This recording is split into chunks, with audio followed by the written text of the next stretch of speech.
What is going on, guys? Garby here, and today I wanted to take a look at the replay for my matchup for the CGC Draft League versus Zach and the Pacific Piplups. So without further ado, let's get into it and do some match analysis.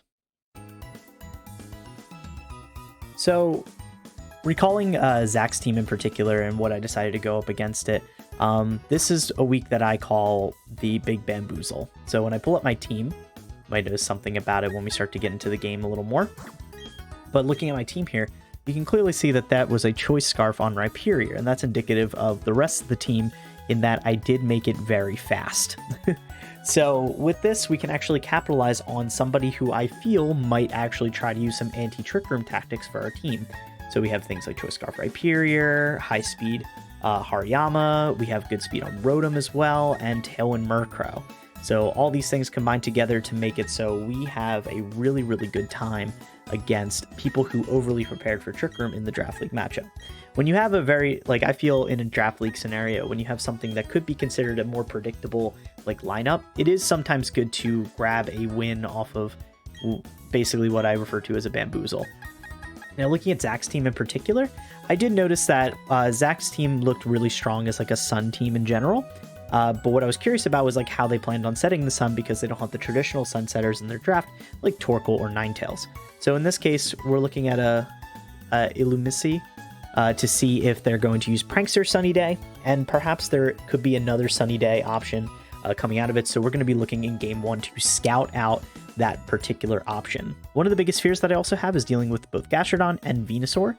Venusaur having the high speed and putting our Mons to sleep could be a huge deal, but also if they overly teched and they actually decided not to go with Chlorophyll, then we're going to be in a pretty good spot.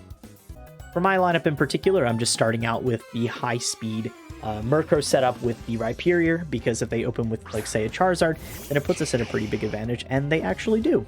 So Murkrow Rhyperior, pretty clean, straightforward setup here. There's no fake out user, so all we have to do is click Tailwind and go for the Rock Slide. Now, this might catch them off guard because, again, you don't expect Rhyperior to be that fast, so being able to just be able to freely click Rock Slide over and over again is going to be really powerful. Charizard in particular in this spot is super vulnerable. We actually calced our speed to just outspeed Charizard by 1 point, so we're actually, unless it's Choice Scarf Charizard for some reason, we actually guarantee outspeed it, because this speed puts us at 168 for our speed. And Charizard, we reveal the Focus Sash. So, otherwise Charizard would go straight down and wouldn't have any fuss about it. And that was the big Sunny Day. So, pointing out there, that was a very, very good set of information that I got from that particular setup. It's kind of scary for us to have to deal with that kind of thing. So, from here, we're just going to keep spamming. The game plan here was okay, we got the Bamboozle. They're on the back foot almost immediately, so we're in a really, really good position. Hachi is really bulky, but is strictly a support Pokemon, so I go for the Taunt here, knowing that my Murkrow is pretty safe overall because it does have the Focus Sash. We are in an excellent position to actually deal with both Pachirisu and Charizard. So let's see what Zach decides to do here. Zach is kind of in the back foot here, so it is really concerning as to what they plan on doing. We're just going to keep spamming our Rock Slide, so Charizard is still in a pretty vulnerable spot. The Protect is a nice stall, but it does cost them a little bit of their Sun, which we don't really mind being against right now. And Pachirisu, the HP is just ticking away. The Citrus Berry procs here, pretty standard for a Pachirisu to be carrying the Citrus Berry and be really, really bulky. Nuzzle comes in for the Murkrow. This does break my Focus Sash and cause me to have quite a bit lower speed due to the paralysis, but we're in Tailwind, so that's pretty much canceled out, and we do have Prankster, so most of our abilities are going to go off anyway. I do decide to switch in Murkrow because I want to maintain it for the ability to both eat any sort of ground moves that I can switch into, or alternatively be able to come back in off of one of my Mons dying and get another Tailwind off. This board's also really good for Cresselia here, so we're feeling pretty good in this spot. Okay, the Gastrodon comes out here, and Gastrodon, of course, has a really good matchup into Rhyperior. It can definitely just eat a bunch of hits, and we definitely don't want Rhyperior to be out here while Gastrodon is. And Pachirisu comes in with the Super Fang. Not as consequential as you would think, but Rhyperior's HP ends up being kind of valuable, but not super valuable.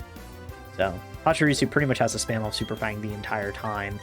I do decide, because of the Super Fang, I am kind of on a pseudo timer, so I do want to try to get as much damage onto Gastro as possible. So I thought about going for the Calm Mind, but seeing the Super Fang, I decided to change gears and go right in for a Energy Ball, which was the tech I brought to deal with Gastrodon specifically. Otherwise, I would have to rely on Bellossom to do it, and I didn't really want to do that, as you can see, because I didn't bring it. So instead of relying on a grass Pokemon like that, instead decide to tech the Energy Ball on, and that gives me pretty much universal coverage against his entire team. So he does have the Rindo Berry, because of course, why wouldn't you? That would have definitely killed the Gastro in the meantime, but the Rindo helped save it, and Pachirisu gets flinched, and then we just let Rhyperior go down here to an Ice Beam, except it didn't. It was super effective, but Gastrodon was just not strong enough to take out Rhyperior, and that actually really helps because we can continue our spamming progress. So because of... I do decide, I think, to go for Energy Ball again. Or no, I decided to go for Psychic here. Now, Psychic was because we probably do a good chunk of damage to Gastrodon, even if it's not super effective, and if it decides not to switch, then it's kind of in a bad position to begin with anyway. So decided that Psychic was a nice safer switch in case they have like Venusaur or something like that, or decide to switch into Charizard. Charizard would have get taken out anyway, but Venusaur would have definitely not appreciated getting chunked out like that. So Pachirisu does go for the Follow Me here. And we go for the Rock Slide. It does miss the Gastro, which is very sad, but Rock Slide does take out Pachirisu. And Cresselia gets a Calm Mind off. Now without Super Fang, we're kind of just like stalling to get Cresselia really big. Rhyperior is very likely going to go down here. Just go for the Earth Power. But Rhyperior was on borrowed time as it is, so really good setup for us there. Okay, no more Sun also puts us in a really good position. This is where we bring in Murkrow, and Murkrow can easily just set up, use Prankster support moves to actually deal with the other threats on the board. And yeah, Charizard is on the board now. Now, Cresselia, we just kept at neutral speed, but that is more than enough to outspeed Charizard, because Cresselia deceptively fast. Now, the only thing I was worried about, though, was Protect. So I do try to double-check some things, double-check my speed, because I wasn't 100% confident in what I decided to bring in terms of speed, but I was pretty confident that Tailwind would do really well for us. So this is me contemplating what the heck to do. What do we decide here? I definitely am feeling some damage personally from the future, but looking back on it, I'm pretty sure we just decide to try to take out maybe Zard. Yeah, we spent a long time on this decision here. Want to carefully plan out our motions, because I don't know if Gastrodon has Protect, so, but I know for a fact that Charizard does, and I'm pretty sure he does in this opening, so maybe I put a little bit too much thought into it. So we do have Tailwind. No Protect, though. Big deal there. So we do take out Charizard immediately. Cresselia is kind of a very definite endgame for us, which is really nice. So Cresselia, like, it's really hard for Zach to deal with Cresselia in this position. So even doing Recover, we just keep spamming Calm Mind, and eventually we do take the dub. So, so Recover is not very consequential. Like, so it feels like we're kind of made it here, but there is a lot of options left. So we got the... So this is the Dusclops, which I thought would be anti-Trick Room. So I am curious as to what this Dusclops actually brought to, or Dusknoir, sorry. Used to seeing Dusclops too much of EGC.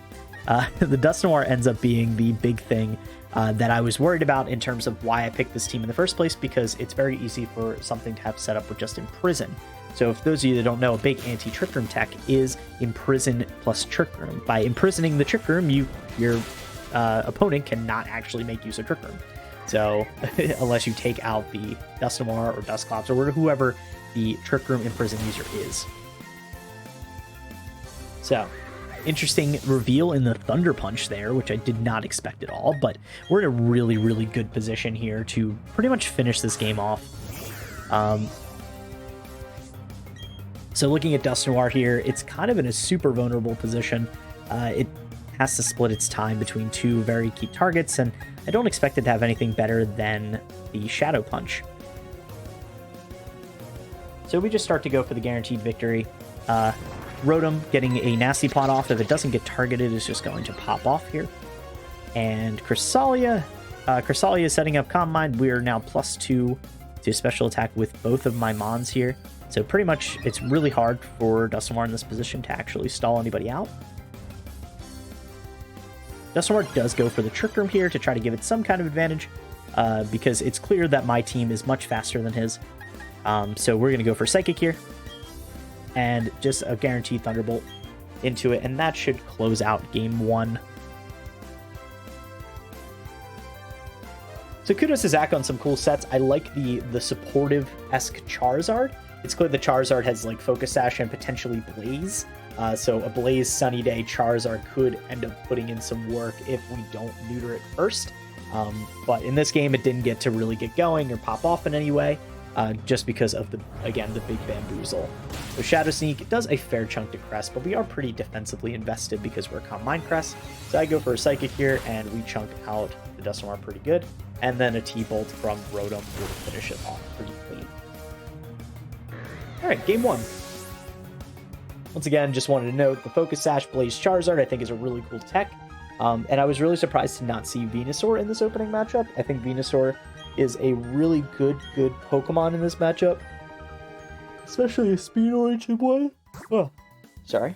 But, even still, that is just a really, really good setup for Zach to actually like start to press advantages. Because Zach is a very aggressive lineup overall. It mostly capitalizes on the Charizard with Blaze and the Venusaur. But otherwise, it's like mostly pretty supportive around those core pieces. So again, I wasn't really sure what I should expect there. Start to look at my Hariyama stats, make sure I outspeed at certain targets and stuff like that. So now that I revealed to Zach my Rhyperior plan, I now decide to bring in Hariyama in the opening position here. And I think I end up going with Rhyperior anyway, if I'm not mistaken. I don't think we make use of Togekiss this game because there's a good, or Togetic, because it is a good fallback plan in terms of having the Follow Me support and the additional layer of protection. But I think Togetic was just to shut down some key targets like Primeape and things like that. But obviously Primeape didn't come to this matchup, so it ended up being a non-problem. We ended up, I think, deciding to bring... Like, because Rhyperior already revealed what it is. Like, we already knew. So I feel like we wanted to go with Rotom here. Rotom kind of gives me a little bit more options. The only thing that we're worried about there is... well, actually, no. Because if I'm like, oh, Zach's going to bring Venusaur, the Rotom with the Lumberry and Cresselia with Chesto end up being, like, really, really huge against Venusaur in particular, and I had a feeling that piece is going to come out. Like, I feel like Dusknoir was going to leave the setup here now that they knew that I'm fast. There's no point in having some anti-Trick Room tech, so we go for the Fake Out here. I think we go for Fake Out into Venusaur and decide to go for Tailwind. This is because if I want to deal with my Prankster user, I want to be able to outspeed it, and knowing that Illumisy is a Prankster user, but knowing that I have a Dark Prankster user means that I can't get taunted, which is super good. So knowing that I can throw out the taunt pretty much at any point and be really comfortable with that allows me to have a pretty distinct advantage in this opener. So I want to get Tailwind up as quickly as possible. And this allows me to not have Venusaur be able to sleep any of my Mons, basically, because if I get the Flame Orb up, then the only target that Venusaur really has is Murkrow. So being able to sleep Murkrow is not as big of a deal as you would think. So Hariyama, really good at getting my core Fake Out user. Hariyama does a lot of work on this team in general so far in the Draft League, so that is really cool. Venusaur does get the Protect, obviously, to deal with the Fake Out, because duh, why wouldn't you? We get the Tailwind up. and an Infestation comes out, which definitely surprised me. Infestation, it'll be really good for them to deal with locking Hariyama in place, and it does compound with the burn really badly. So that is definitely not good for us. I decided to go for Rock Slide because I know it's going to do a decent chunk of damage, and I do decide to go for the Taunt into Illumicity because I'm afraid of things like Sunny Day and such coming out here. So knowing that I potentially outspeed because of this, I feel like I'm in a pretty comfortable position. So no Encore. I think they were thinking we could do Encore fake out stuff, but thanks to the taunt, we are in a really good position here. And the Sleep Powder does come out, of course, as expected. I think it ended up working out in my favor because I'd rather take the Sleep Powder than have to deal with the Encore fake out shenanigans. So luckily, the taunt came out, and we were in a really good position from that, even with Murkrow asleep. I'm kind of comfortable just Murkrow just chilling here. So we just end up clicking Snarl. I do want the Wake Up at some point, so I'd rather have them have the ability to focus me down for the foreseeable future. Illumicity does get taken out by a Rock Slide potentially if it does connect. So I feel really comfortable in this position, even leaving just Hariyama effectively in a 2v1 to deal with that. So here comes Illumicity, and then in its place comes Gastrodon. So Gastrodon, very strong Pokemon in this matchup, as per usual, especially when you're looking to deal with things like Rhyperior. I think I get a nice crit onto the Venusaur, which I wouldn't say is a game changer. I think we were still in a good position, but I mean, getting a crit always kind of puts you in the back foot to deal with that, because it definitely wouldn't have gotten taken out if it wasn't for that crit. We already saw it take about 40% or so the crit was like pretty much just enough to actually push it. So here comes the close combat into Gastrodon, because we want to take that thing out as quickly as possible, and that is the best way to do it. So Gastrodon will not eat this very well at all. Gastrodon, very, very specially defensive and very high HP, but physical bulk is not really its strong suit. So if the close combat comes out here, it should very most likely take it out. Guts close combat Hariyama does a butt ton of damage. It just runs through lineups, and it barely lives. Really unfortunate, because that defensive drop is going to make us very vulnerable in this current matchup. So an Ice Beam comes out to hit the Murkrow. Murkrow does live with 1 HP, of course, because thanks to its Focus Sash. Very, very comfortable for Murkrow, and I think Murkrow should almost guarantee Wake Up this turn. So just something to keep in mind for us as we go into the next turn. I do decide to go for Rock Slide, even though I know for a fact that the Gastrodon can, in fact, use Recover if, in fact, I don't miss the Rock Slide here. Technically, close combat on the single target is safer, but it also is the possibility that Gastrodon gets switched. So I figured, Rock Slide spam is never a bad thing.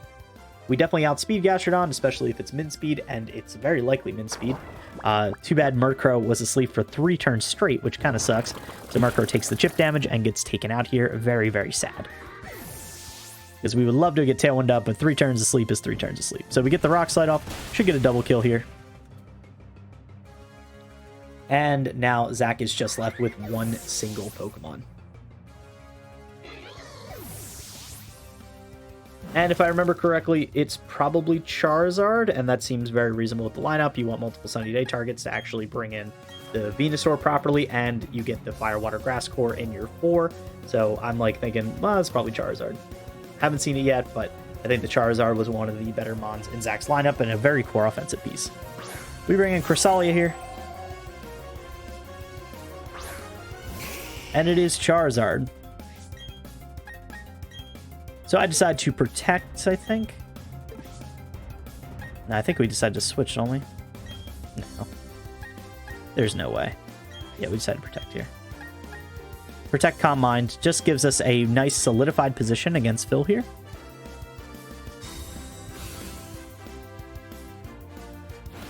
Heat Wave comes out, of course. Got to hit both targets at the same time. So that was a crit onto Cresselia. Now, seeing that math was a very big deal to me, because if I can only take half HP from a crit, then a Calm Mind means I'm only taking like 10% or something from a Heat Wave. Like, the sun is out too, which is even crazier to consider. So Hariyama's kind of in a dangerous position, for sure. I decided to go for, now that I'm at full HP, I decided to go for Moonlight, and the switch in with Rotom here. I mostly want to be able to get the fake out to break the Focus Sash and put ourselves in a really good position. And if that means sacrificing Rotom, so be it. So I'm not super worried about that, but Rotom also is a god and just dodges the attack, even though it would definitely kill them. Crest uses Moonlight here. And it does allow me to go to full HP thanks to the Sun, which is or just about full HP thanks to the Sun. So that is a really good position for us. I decide to protect with Rotom just to stall out the Sun and go for another Calm Mind just to solidify my position here.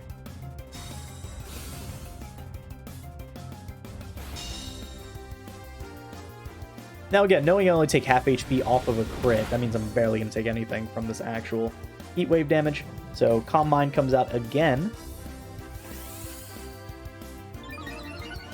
Okay, so now in this position, I'm looking to double target into the Charizard as much as possible here. So in this case, I'm going to go for a T-Bolt, knowing that Rotom probably dies in this position, and then head into a Psychic right after. Oh no, I decided to go for Calm Mind again for some reason. That is probably questionable in reflection. I think we were better off, but Rotom is also a god and just lives with 5 HP. Definitely using the BDSP friendship hacks in order to get that. The Charizard gets lowered to 1 HP, and this is where I'm like, why didn't I double target? That was stupid.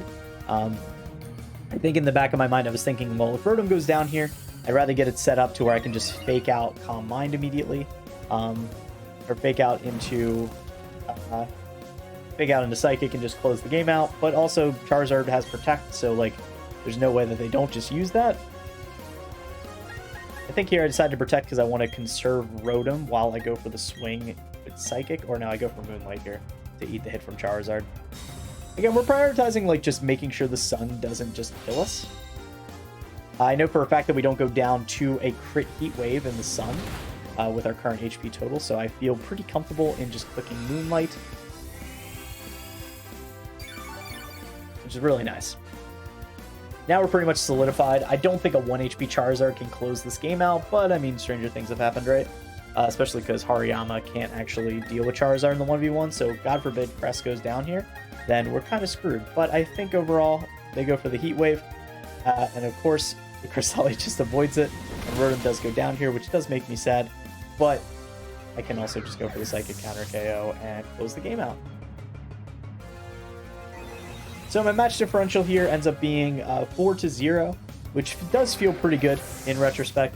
I wish I kept the Rotom alive for an additional match differential, but I don't think it's going to make a difference in the long run. But kudos to Zach. I thought Zach had really cool, interesting sets, especially that Charizard set. I thought it was really cool and a really interesting tech to it. I asked them about Dusknoir as well, and they had a pretty cool set of like the Thunder Punch with the Shadow Sneak. And I think they ran, if I'm not mistaken, they ran Pain Split as well.